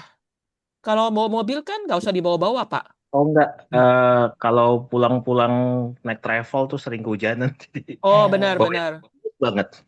Sabun kecil, handuk taktis. Ada handuk yang tidak taktis ya? Arak gosok. Oh, cari yang kecil-kecil biar masuk tas. Iya, iya, iya. tuh. Jangan-jangan Pak Francisco itu orang risk management ya? Orang bela diri biasa bawa senjata. Oh, jawaban Pras paling keren. Gua sangat setuju bawaan gua masuk ke UTI semua. Iya, makanya dia bawa tas. Pak Dwi, obat diare sama Pak. Saya paling takut diare. Oke, jadi mungkin udah waktunya ya, Mi. Jadi kita Iya. beban tasmu, cerminan beban hatimu. Ya, in a way. Jadi itu langkah pertama yang, kan tadi ditanya ya, gimana kita tahu ransel. Menurut saya hanya kemampuan kita let go, accept, forgive, yang pelan-pelan akan membuat kita bisa menentukan sendiri. Dan tahu dari mana? Kalau kita udah tahu, seperti Uti bilang gitu, hatinya lebih ringan. Kalau saya, jalannya lebih ringan, Makin dunia kacau, gue makin perlu membuat gue lebih ringan gitu. Jadi nggak Itu repot. saya juga bilang. Ya, Di paradoks. 2026 kan dunia luar udah Exactly. kacau. Iya. Jadinya kita mulai dengan kita tenang Kita dulu, dulu. Ya, yang tenang dengan hati bersih supaya kita ya, siap menghadapi dunia yang kacau ini. iya. Jalannya Eh, ringan karena bawaannya nggak banyak, biar kita bisa lihat-lihat. Jadi kalau ada apa-apa, set set gitu. Kalau ada cewek cakep ya nggak Mas? Di kiri, di kanan. Oke. Oke, thank you Hani, thank you Mbak Uti. Kayaknya udah terbahas ya, dan isi-isi ransel udah dicekin juga sama Hani gitu. Intinya adalah tadi poinnya adalah baggage apa yang masih memberati Anda semua gitu ya. Silakan dicek masing-masing, dibongkar isi tasnya. Lalu yaitu let go, forgive mungkin perlu let go, ditinggalin mana yang nggak terlalu perlu gitu ya.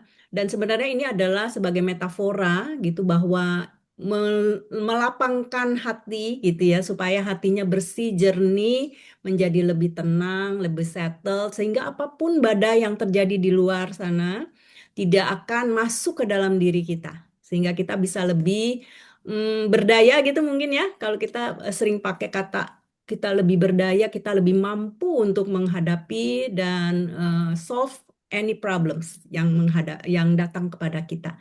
Mungkin itu ya secara singkatnya poinnya dari dua pembicara luar biasa ini. Nah, mungkin informasi terakhir sebelum kita bubaran. Jadi sebelum bubaran dulu nih, kita akan foto ya. Tapi sebelum itu saya akan informasikan bahwa nanti Bapak Ibu kalau yang belum masuk ke grupnya NSNLP untuk diskusi ataupun dapat informasi-informasi mengenai event kami, maka nanti saya akan kirimkan linknya supaya Bapak Ibu bisa masuk ke grup yang besarnya ya gitu. Karena grup yang sekarang ini hanya sementara. Kemudian tadi kita akan hopefully mudah-mudahan gitu ya kita bisa sustain, sudah beberapa tahun ini kita melakukan secara continue setiap bulan di hari Rabu minggu kedua nih Bapak Ibu gitu ya kita melakukan sesi seperti ini.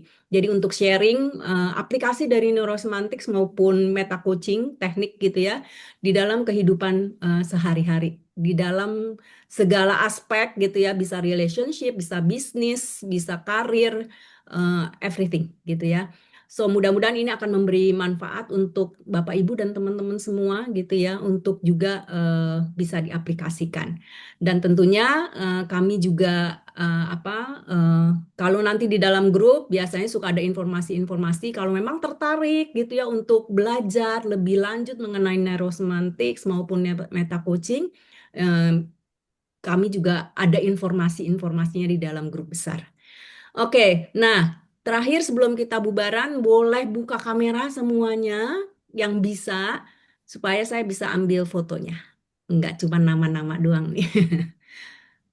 Oke, saya tunggu masih satu, masih ada yang mau? Dan tolong chatnya. Oke, thank you juga Mbak Ari. Kita nggak chat dulu ya, biar nggak ketutupan wajah temennya. Oke, masih ada yang mau buka?